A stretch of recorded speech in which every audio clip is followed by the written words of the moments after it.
From Pacifica, this is Democracy Now! To any woman who hears this story, this is not an unusual or uncommon story that when they were younger, some young boy, some young man decided that they had the right to throw them down and to try to take their clothes off. And I think that I hope that in this year of Me Too, that we've come far enough now to take this very, very seriously. Today, Oscar-winning filmmaker Michael Moore on Dr. Christine Blasey Ford's allegations that Supreme Court Justice nominee Brett Kavanaugh attempted to rape her as a teenager. She wants the FBI to investigate her claims before she testifies to the Senate. Moore's new film, Fahrenheit 11/9, about President Trump and much more, is out this week. We'll also discuss Kavanaugh's nomination, now up in the air, with Reverend Dr. William Barber of the Poor People's Campaign. We know that when the courts have been wrong in this country, and there have been many times, that it has turned us backwards rather than forward. In the light of this, there must be a moral fight to keep Kavanaugh off the Supreme Court. Reverend Barber will join us from North Carolina, where President Trump heads today to survey massive flood damage from Hurricane Florence. Barber says in the hurricane wind and waves, the poor suffer most. Then the Trump administration slashes the refugee admissions cap to a historic low of 30,000 refugees per year. The improved refugee policy of this administration serves the national interest of the United States and expands our ability to help those in need all around the world. We will continue to assist the world's most vulnerable while never losing sight of our first duty, serving the American people. Amnesty International says the new refugee cap means more people fleeing violence, religious persecution, and armed conflict could die. All that and more coming up.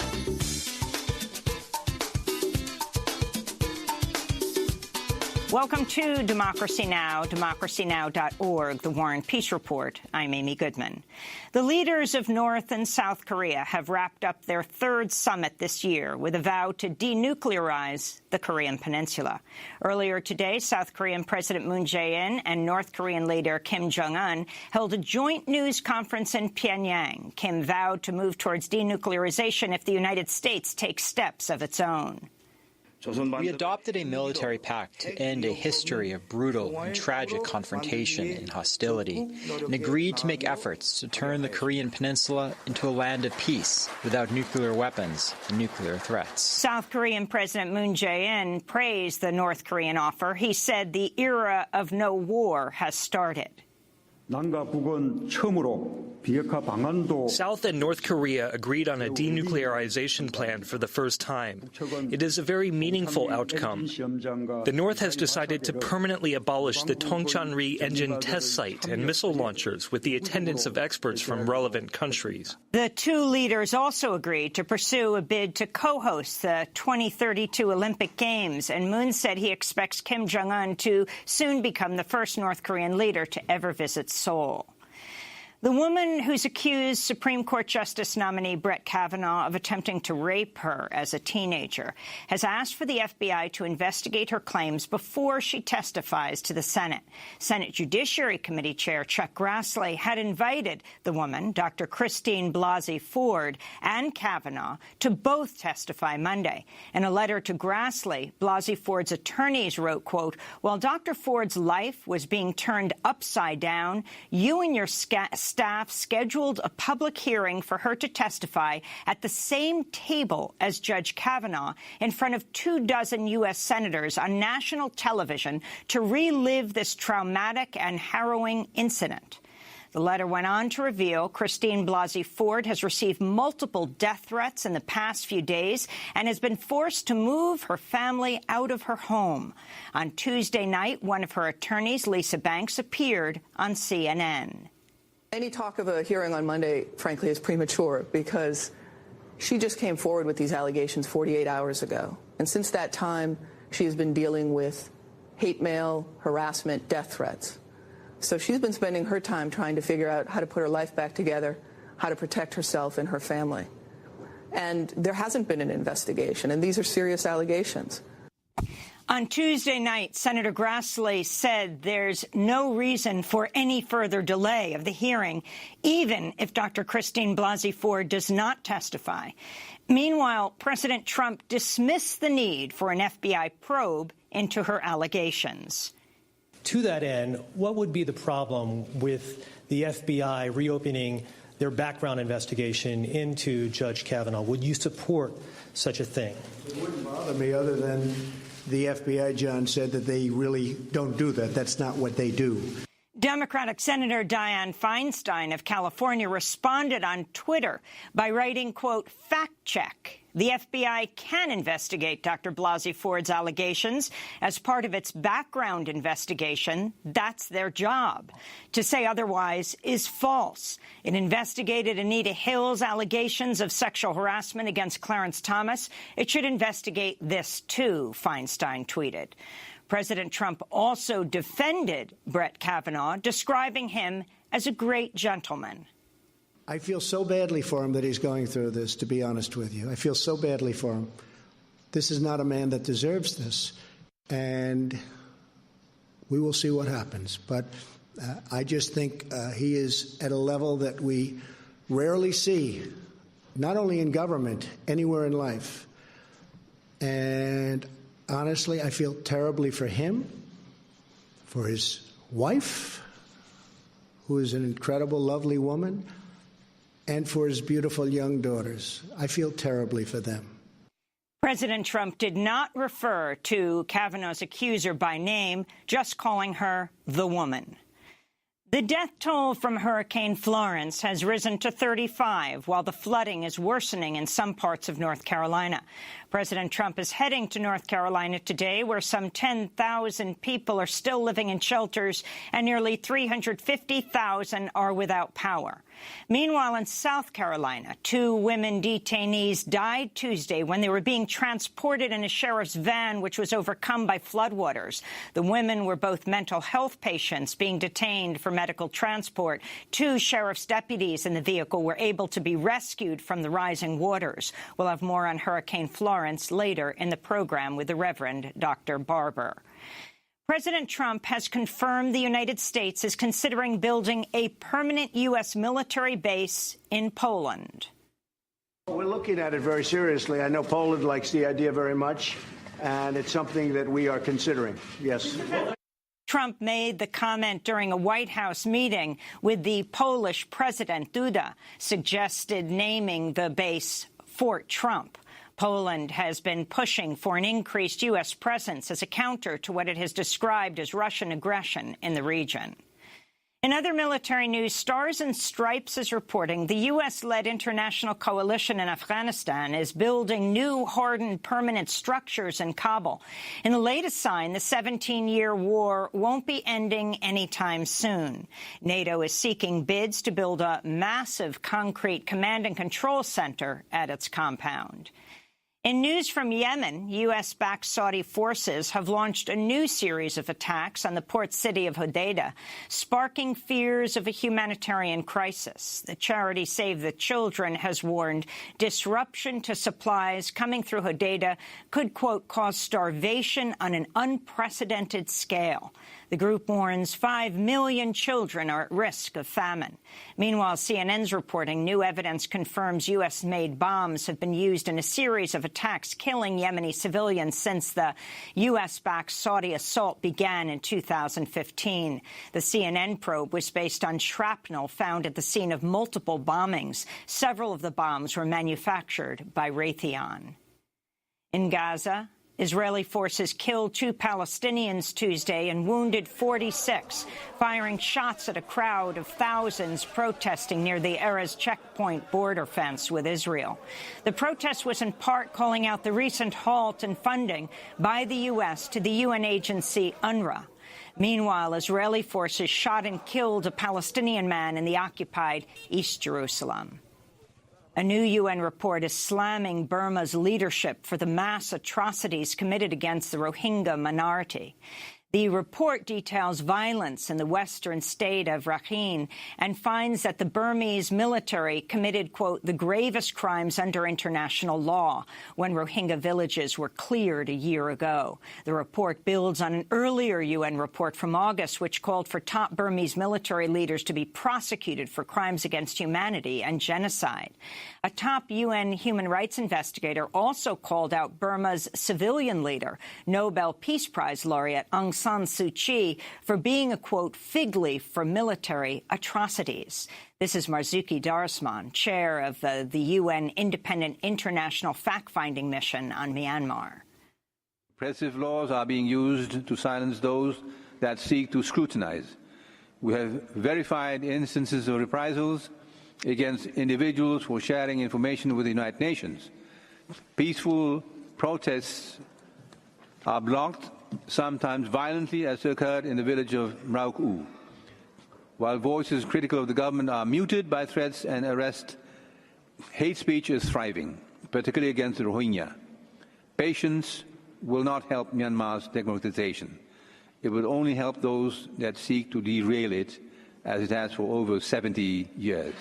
China hit back at President Trump's recently announced tariffs on the country by confirming its planned tariffs on $60 billion worth of U.S. products. The tariff rates were lowered from previous proposals and continues the ongoing trade war between the two nations. In response, President Trump warned he may impose additional tariffs on all remaining Chinese goods. A member of the Russian activist group Pussy Riot remains hospitalized in Berlin after losing the ability to speak or walk.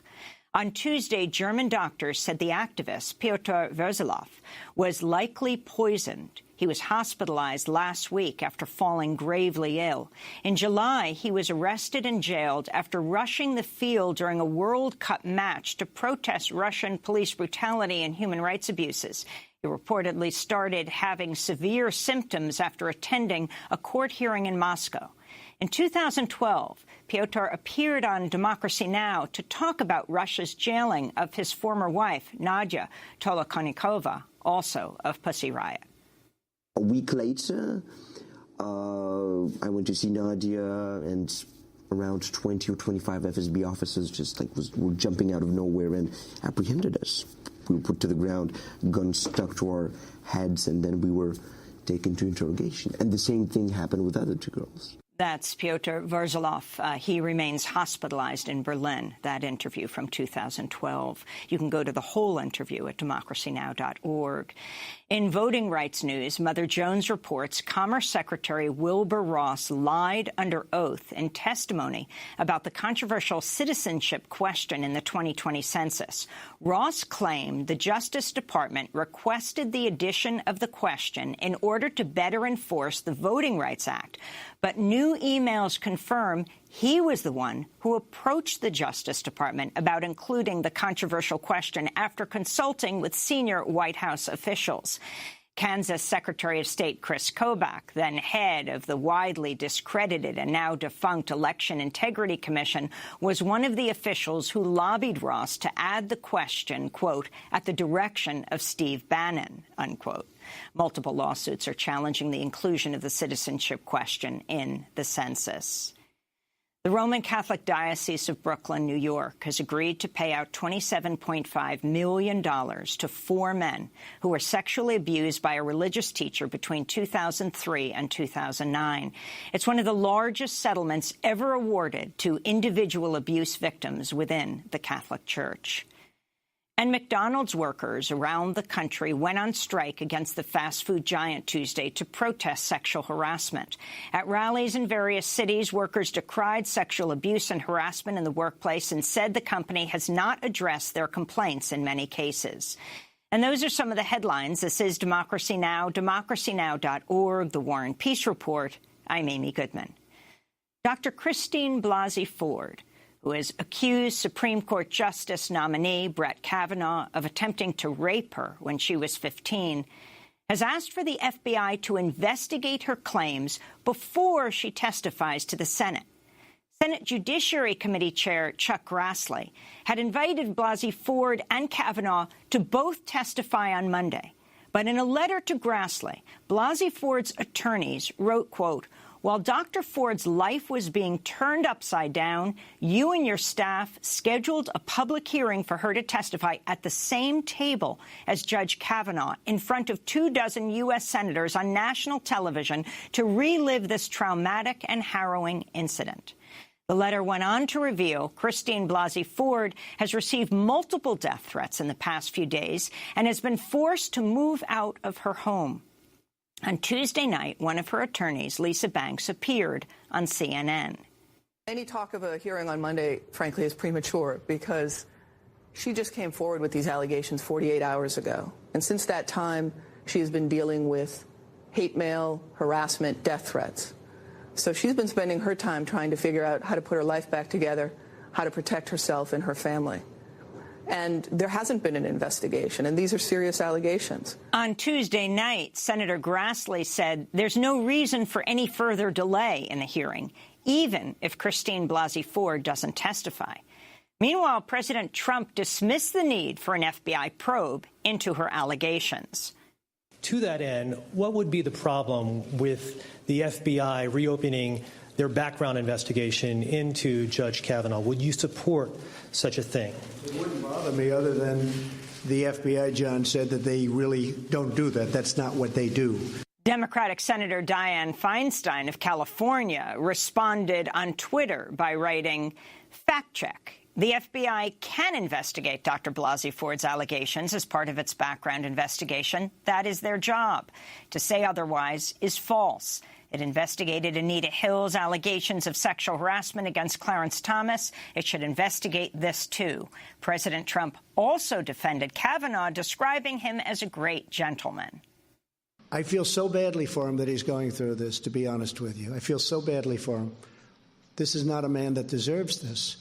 And we will see what happens. But I just think he is at a level that we rarely see, not only in government, anywhere in life. And honestly, I feel terribly for him, for his wife, who is an incredible, lovely woman, and for his beautiful young daughters. I feel terribly for them. President Trump himself has been accused of sexual assault and harassment by multiple women.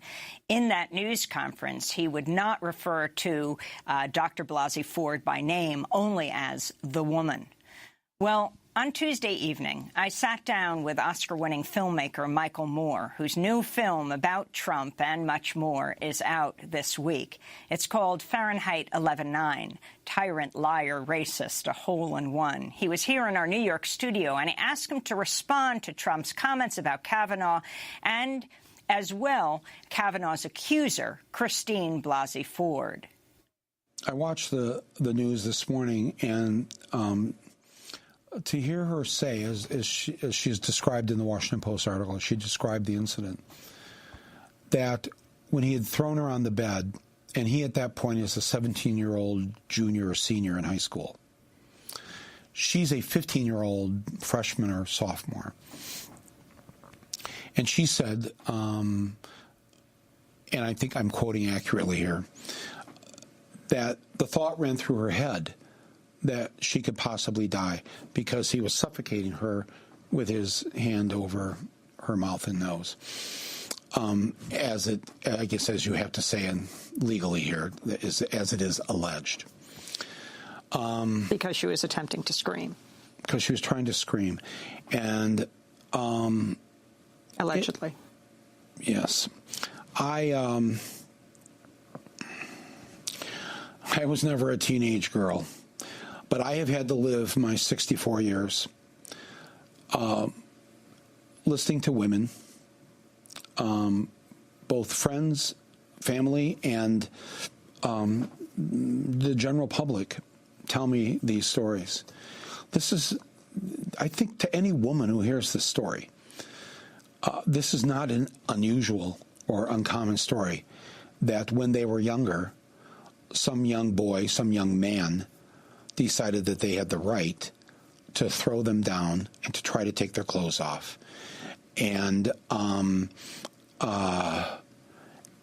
And I think that, I hope that in this year of Me Too, that we've come far enough now to take this very, very seriously. I don't like at all the way that they're trying to rush this through. I think this is a real watershed moment, frankly. And while we all still believe, I hope we believe, that everyone is innocent until proven guilty, that any woman who comes forward with an allegation like this has to be listened to. And you cannot say, oh, it was just high school. He was 17 years old. How many 17-year-olds do we have in prison now? Usually people of color. But they try them as adults. To just try to slough this off, to not have a real investigation, this thing has to be postponed. Separate from that, a president who is under criminal investigation, possibly for treason, has no rights to appoint anyone or nominate anyone to the Supreme Court. Can we all just agree on that? But now that Dr. Ford has come forward with this, to ignore her, to not listen to her, that will be its own crime. And I sincerely hope, as we sit here today, and as in the coming days and weeks, that somehow this has to be tabled. There's no way they can go forward with this now. And I don't know. I guess I don't know. I feel for everybody that has told me a story like this that I've listened to for the last 40 years. And I got to tell you too, as you know, as a guy who was a teenager, as a guy who was a tween, just so you know, guys like me have had to put up with these guys since we were in junior high school. You know, I don't know what words I can use on this show, but basically these assholes that we've had to tolerate and who have made life miserable for us and who were the bullies when we were in school. And their belief that they have a right to use their strength for violence to get their way. This is nothing new to us as men and the men that we have had to deal with since we were that age. So none of this is surprising. Everyone has felt it or been affected by it, but especially the women who've had to tolerate this their entire lives. And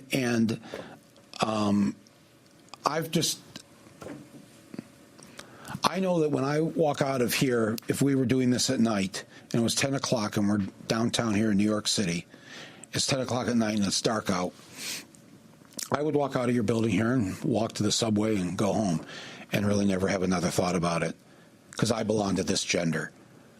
But if you belong to the other gender, you can't just walk out of here at 10 o'clock at night. You have an invisible radar like those TV news vans. A thing goes up where you have to watch and you have to be careful because you know what could possibly happen. I don't know if most men actually realize that they have to, that we've got to live our entire adult lives really never having to worry about who's coming at us down the street or whatever, because we belong to this gender. And if you see a woman on a dark street walking towards you at night, never once do you think, oh, I could be in some danger here. You know, I could be, because that's not the gender that does that. When you first heard that there was someone, I remember I was watching CNN, they broke in, and they said there was a man on top of that hotel in Las Vegas firing on a crowd of 20,000 people. And they said the word man, but they said they didn't know who was up there doing it, and they didn't know how many there were. But they gendered it. Of course they did. Because everybody knows there's no woman up there with machine guns firing on a crowd of people. That you don't have to worry about 51% of the population that is not going to jump out of the bushes and mug you or commit acts of violence against you. That's just the truth. Everybody knows it's the truth. We never talk about the gender aspect of this. The CDC has wanted to study it. The NRA has kept them in Congress from studying the gender aspect of violence in our society. To me, it's always been, if you're watching the 11 o'clock news and you hear that a woman has actually shot a guy, what's your first thought? Well, what did he do?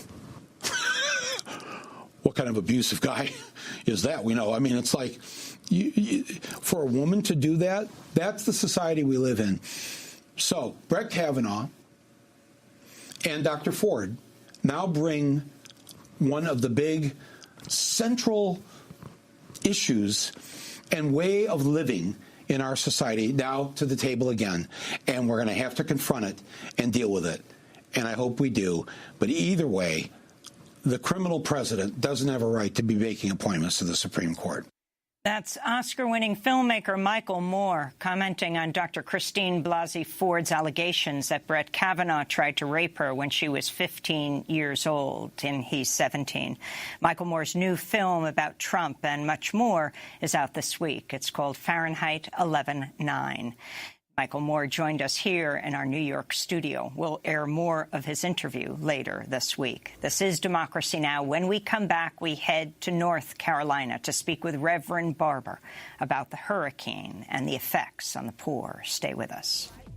She said, no more freeload, this is the end of the freak show. Half shaved and hard broke, half slewed, half snapped the rat trap, snapping back, hand bone, hand me down, bologna sandwich, slowly clown, smoke, laugh, choke, crass, horn, blood, kiss, grass, kiss, miss, heart, hand, tried to take a stand down, drop, sails low, the joys and woes, the curtain slowly close.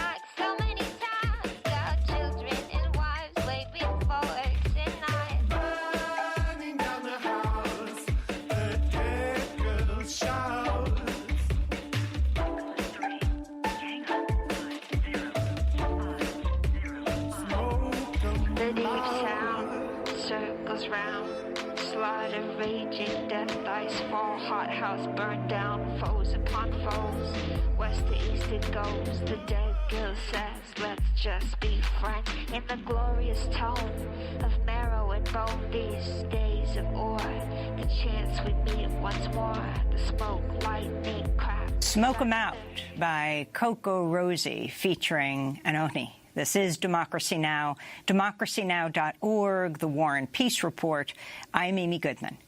We're going to turn right now to the Reverend William Barber. We're speaking to him in North Carolina, and we originally had him on to talk about the hurricane. But before we go to that, Dr. William Barber, I wanted to ask you about Judge Kavanaugh. You held a news conference opposing Judge Kavanaugh's confirmation to the Supreme Court well before Dr. Blasey Ford spoke out and said that he had attempted to rape her when they were both teenagers. I was wondering if you would share your thoughts at this point, both on this latest controversy and why you're so vehemently opposed to Judge Kavanaugh taking a seat on the Supreme Court. Well, thank you so much, Amy, for this opportunity. Before all of the latest news, Judge Kavanaugh, first of all, was being put forward after McConnell and the Senate held open a seat for over 420 days in a way that we had not seen since the Civil War. They literally denied a president his right to nominate someone and for them to have a hearing. This was the same Judiciary Committee that denied 2 African-American women a hearing to be appointed to the federal court, 1st District, Eastern District in North Carolina. So the process was bad from the beginning.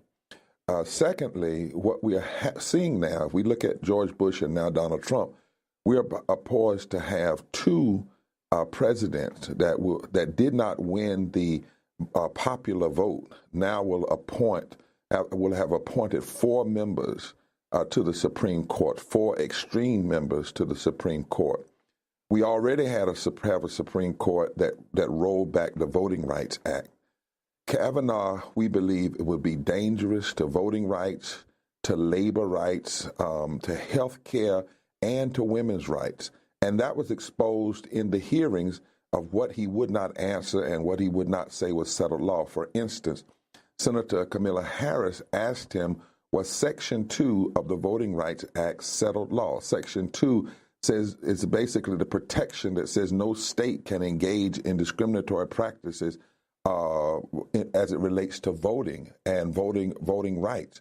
He did not answer that question. He could not even say yes on something as fundamental as voting rights. So he was a dangerous, if you will, nominee already. Now that this has come out, and I've been thinking about it in a number of ways. Number one, this lady did not intend to come out. Dr. Ford, it was leaked. And she has asked for a FBI investigation. That's strange for someone that the extremists who call them Republicans are trying to say she's lying. But be it as it may, it's all alleged. I heard Michael Moore mention a minute ago about the feminist side of this, the woman side of this agenda. Let me flip this over. Imagine Obama nominating a black or a Latino man for the Supreme Court, and an accusation comes up that black or Latino man had attempted to rape a teenage girl. Imagine that for a minute, and imagine what the Republicans would be doing if, in fact, that was the scene that we're dealing with now. Here they are having a white man for the Supreme Court nominee accused of attempting to rape a white woman, and they are already forming an opinion and wanting to refuse to even give her an FBI investigation.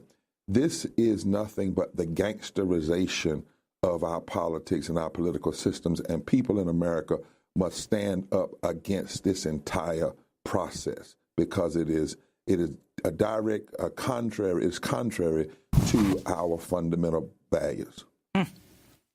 Well, I wanted to turn right now, Reverend Barber, to what you're dealing with in North Carolina, to look at how thousands continue to evacuate North Carolina in the wake of Hurricane Florence, now a tropical depression, which has caused record flooding since it made landfall 5 days ago.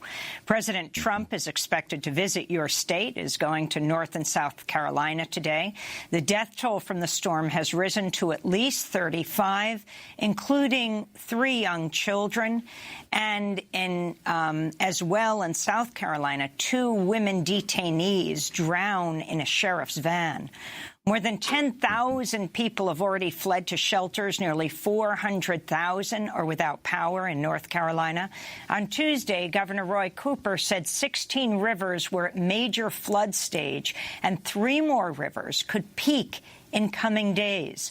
Massive industrial coal ash landfills and pig and chicken farms have also been engulfed by the floodwaters, and millions of chickens and pigs have drowned. The Associated Press reports at least 45 active farms are located in the floodplain. Crystal Coast waterkeeper Larry Baldwin flew over eastern North Carolina and described the damage to hog and chicken farms. We did see a couple facilities today that were already in serious trouble. They were surrounded by water. Their lagoons were surrounded by water. Their spray fields were completely covered up. The situation is not good. But it's not good today, but it's likely to get much worse throughout the rest of the week as these waters start to get to their flood levels. More than 1.4 million people in North Carolina are now without functioning water systems, and even more have been ordered to boil their water. The areas devastated by Hurricane Florence include some of the poorest areas on the eastern seaboard. In some counties, nearly 1 in 3 people live below the poverty line. For more, we continue to speak with Reverend Dr. William Barber, who's co-chair of the Poor People's Campaign. He's in Raleigh, North Carolina, distinguished visiting professor of public theology at Union Theological Seminary, former president of North Carolina NAACP and Moral Mondays leader. Recently wrote a piece for CNN headlined, "In Hurricane Wind and Waves, the Poor Suffer Most." So describe what's happening on the ground, Dr. Barber, in your state. Well, I'm actually, if you're right, in Raleigh, and headed back to Goldsboro, where my church, Greenleaf Christian Church, and also Repairs of the Breach, we're planning to feed children who many of them are missing meals because the schools are closed, because the rivers, even in my city, have not crested yet. And we don't know what this flood will cause. In Fayetteville, it's over, they're talking about 61 feet, some 15 to 20 feet higher than it was when Hurricane Mitchell came. That gave us a 500-year flood across the state. Amy, here's what we have to help people to understand. And Trump is coming, for instance, to visit today.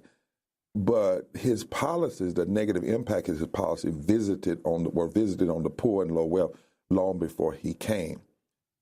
We are in a state, before the hurricane, poor people and low wealth people had a storm. There are over 4.7 million residents in North Carolina that are poor and low wealth. There are over 1 million people in North Carolina before the storm that did not have health care. The counties that are being hit the hardest, Amy, are Tier 1 and Tier 2. Tier 1 is the most distressed county in terms of housing, health care, and poverty, and Tier 2 is the next level. They are being hit the hardest. In North Carolina, 2 million workers make under $15 an hour, and it would take a person making $7 an hour, they'd have to work some 80-some hours just to afford a 2-bedroom apartment. That's what existed before the hurricane. 48% of people in North Carolina are poor and low income. That's what existed before the hurricane. And we have an extremist Republican-led legislature that refused to expand Medicaid, which meant 500,000 people in our state could have health care right now, and they don't have it. The Republican Congress is talking about cutting SNAP. People need those food stamps now more than ever after this flood. We refuse a living wage. Many of the people who are flooded, they work hourly jobs. They're not getting paid now. When people, they don't have the resources. When the governor and others said evacuate, they couldn't evacuate because they don't have the money. They don't have the cars. They did not have the ability.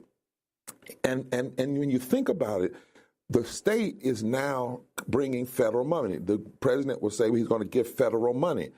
But this state has refused federal money that would have helped the poor prior to the storm so that they would have buffers against the storm. So we have 2 hurricanes. The hurricane of poverty and lack of health care and lack of living wages that existed prior to the storm. And then we have the storm, and now everything that was already tough for people has been exacerbated. That's the story we must keep our eyes on, because some people are looking at what happened on the coast. We actually dodged a bullet on the coast. But if you come inland now and see these rivers that are where mostly the poor live, along these rivers and in these rural communities, they are being devastated. And when you add to that, lastly, Amy, the environmental devastation, the coal ash, the hog farms, the bacteria, the poison that's being put in the water table and put in the river, this is a catastrophe, a tremendous catastrophe, but some of it could have been buffered, could have been made better if our state, particularly and people in Congress, would help the poor in advance of this storm, would make sure everybody has health care and living wages. And we had cleaned up these coal ashes and coal ash ponds, and we stopped using fossil fuel. If those kinds of things would happen in advance of storms, there wouldn't be so much damage to the poor and the least of these after the storm. Well, speaking of poverty, I wanted to read a letter from a resident of Edenton, North Carolina, who wrote to the New York Times this week, quote, "Unfortunately, my family does not have the resources to put gas in our vehicle. I myself came here to the city to care for my father, who was diagnosed with cancer, with next to nothing to my name. We have no way out, so we're staying. We live together in a double-wide trailer. That's one letter. Yeah. And then I want to turn to the small town of Princeville in eastern North Carolina, the first town chartered by freed slaves in the United States in 1885. Originally known as Freedom Hill, sits on an unwanted floodplain along the Tar River that's flooded many times. The town's website notes, quote, flooding like the threat of white supremacy has plagued Princeville since its settlement. Major floods occurred 2 years after the community's founding and again in 1919, 1924, 1928, 1940, and 58. The Army Corps of Engineers eventually built a dike that helped reduce the flooding, but in 1999, heavy rains from Hurricane Floyd submerged parts of Princeville under 23 feet of water for more than a week. This is Princeville resident Linda Worsley speaking to the New York Times about how she was displaced from her home by flooding after Hurricane Matthew caused widespread damage in the town in 2016.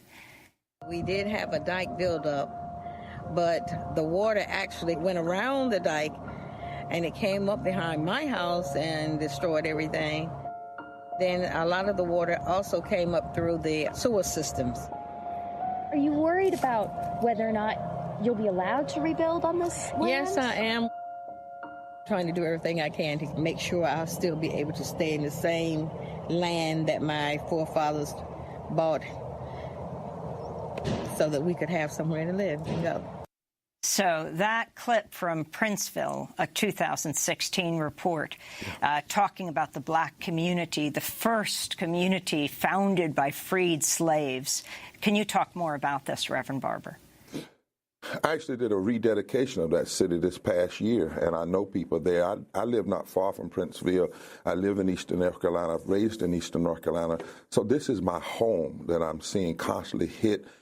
We know about what happened in Matthew and Floyd. It literally devastated. I think something like a 15-foot wall of water came through that area. It actually set the pews inside of churches all the way up, had them standing up inside of the church. The water was that powerful, and people lost their lives. Again, but since that flood, it was after that North Carolina's extremist politician said, we don't need health care.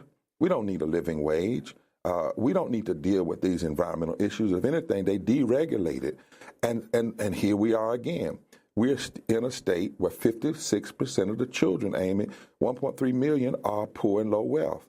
62% of people of color, 2.3 million, are poor and low wealth. But this is something people also don't know. The majority of the poor people in North Carolina are white. And even in eastern North Carolina, while those counties are the counties with the highest percentages of African Americans, the majority of the people in those counties are white, and the majority of the people who are poor are white. And so it's a race question and a class question. It's a denial question. It's a question that after these storms normally happen, people go back to business as usual.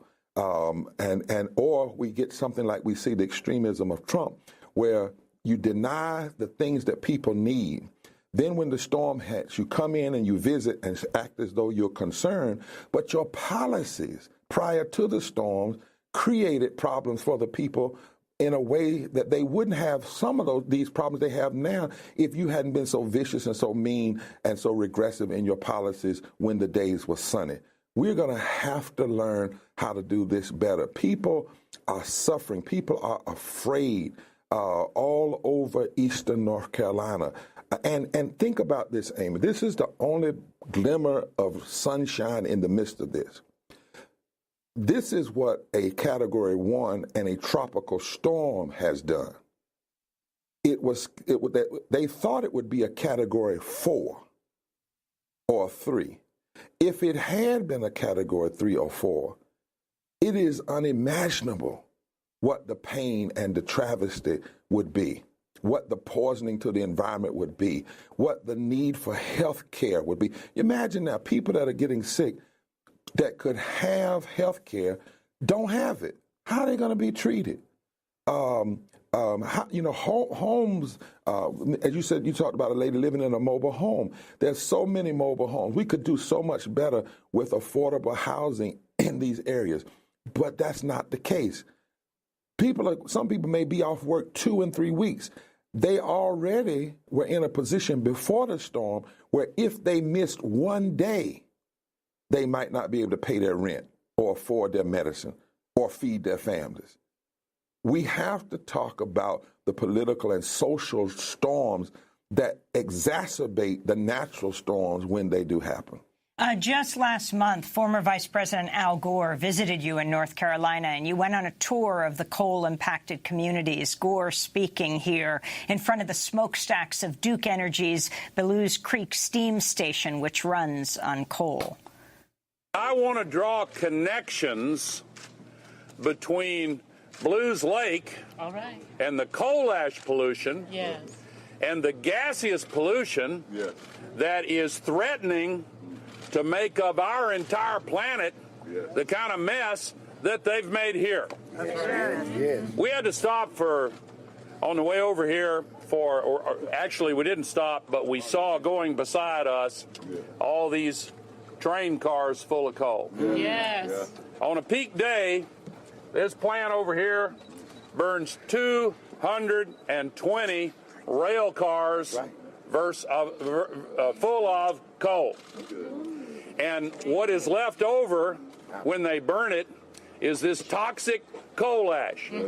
Now, if you had all these millions of tons of a toxic substance, and you just dug a raw gash in the ground and dumped it in there, you would be behaving recklessly. That's right.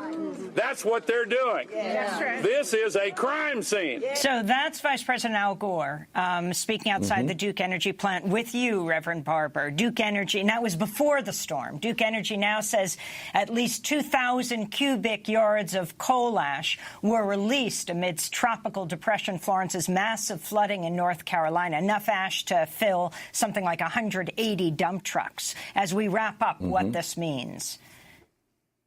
And one of those areas is in Goldsboro. It's in the Neuse River. It's one of the sites that was already leaking that people have been fighting. And they tell us all the time the coal ash is not poison. And we say, well, then why isn't it in the rich communities? Why isn't it in the communities of the politicians? It is poisonous. It is dangerous. It was already leaking. It was already broken. It was already messed up. The storm has exacerbated this, and it did not have to be this way. Duke, the very company that's now having to send people out to help turn on power, is the same company that has negatively impacted poor communities by placing all of these coal ash ponds and coal ash sites in and around poor communities, in and around sources of water. It is a form of hypocrisy. On one hand, to say we want to help you after the storm, but then before the storm, we engage in policies that continually hurt and harm the poor, the low wealth, and the least of us. Well, we want to thank you so much, Reverend Dr. William Barber, and also, of course, with President Trump coming to the Carolinas today, he proudly denies climate change, calls it a Chinese hoax. In the last 10 seconds, what would you say to him about this? I would say to him with my son, who's an environmentalist lawyer and also an environmentalist physicist, because of the warming air, it's messing up the jet streams. Therefore, what you have is this erratic hurricanes. They twist and turn and stop and move, and that means they dump more water. That means they hold more water. That means they're more powerful. Anybody who denies climate change is a fool. In this, and it is foolish to do it, because your denial of climate change, your denial of health care, your denial of living wages, your denial of environmental protection devastates the poor before storms ever come, and then there is an additional devastation on top of it. We want to thank you so much, Reverend Dr. William Barber, co-chair of the Poor People's Campaign, joining us from Raleigh, North Carolina. We'll link to your piece at CNN and Hurricane Wind and Waves. The poor suffer most. And interesting, you talked about your son, as Vice President Al Gore brought his daughter Karenna, a well-known environmentalist, also at Union Theological. This is Democracy Now! When we come back, the Trump administration placing the most severe cap on refugees in history. Stay with us.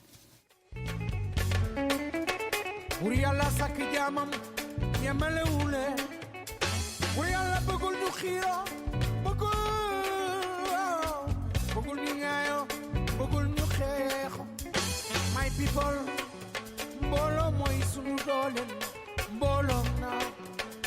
mooy seen doom alhamdulillah sant yàlla hey xeexoobe matu ko file doom yaay sooy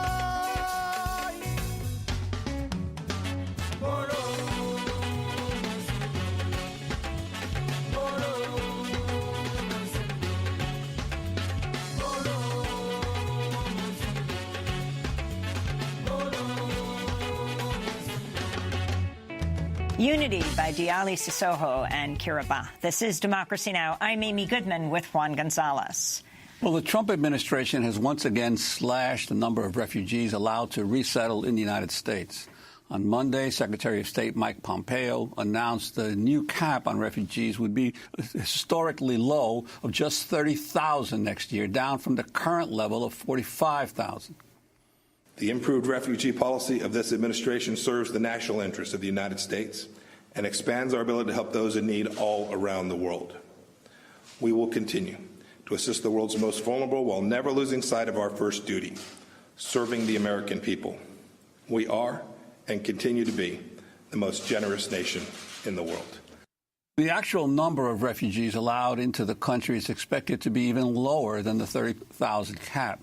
Monday's announcement represents the lowest ceiling any president has imposed on the U.S. refugee program since its creation in 1980.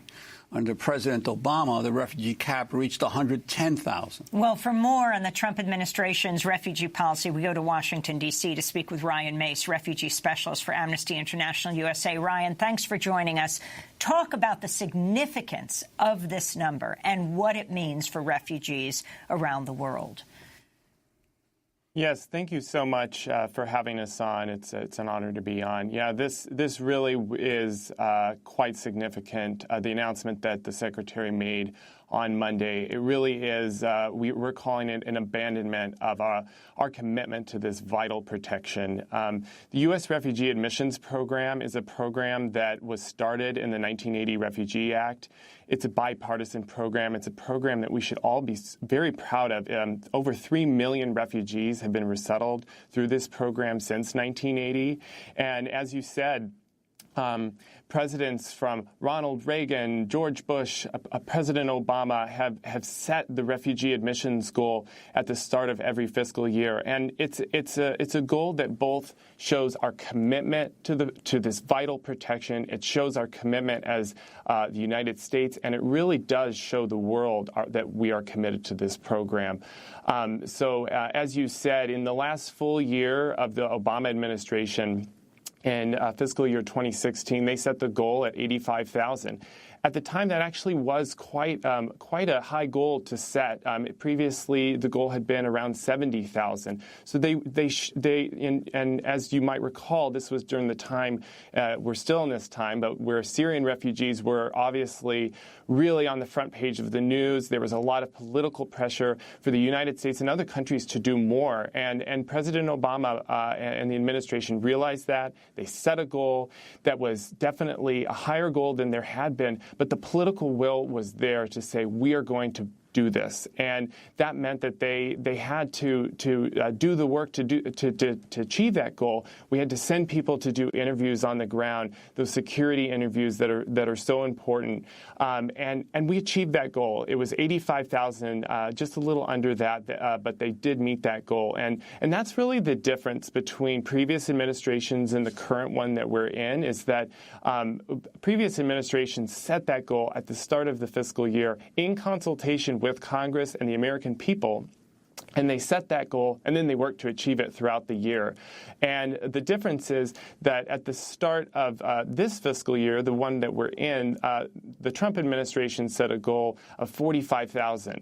At the time, that was the worst goal, that the lowest goal that any administration had ever set. And unfortunately, there has been really no effort to try and reach even half of that goal.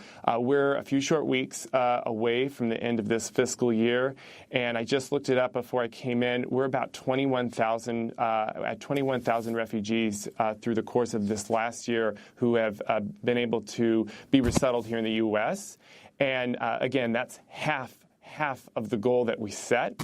And that is so unfortunate. That leaves behind families who are seeking to be reunited with relatives here in the U.S. It leaves behind people who urgently need medical attention. It leaves behind people who are at real risk of their life or their well-being in the countries in which they're in. So, and Ryan, if I can ask you, in terms of the admissions and resettlement, could you talk about what countries the large bulk of the refugees are coming from now, let's say during the Trump administration?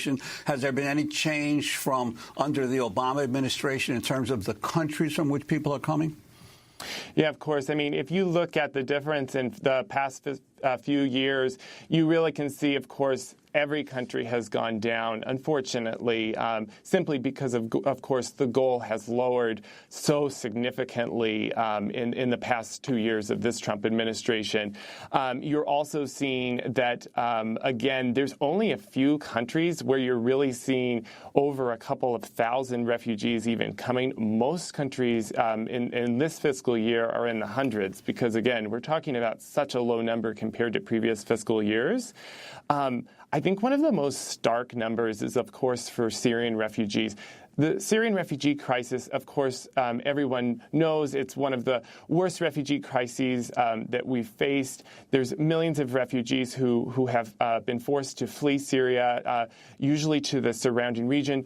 Jordan, Lebanon, other countries really do host a significant amount. It will be shocking, but the United States this year has only accepted 60 Syrian refugees this year, a shocking number.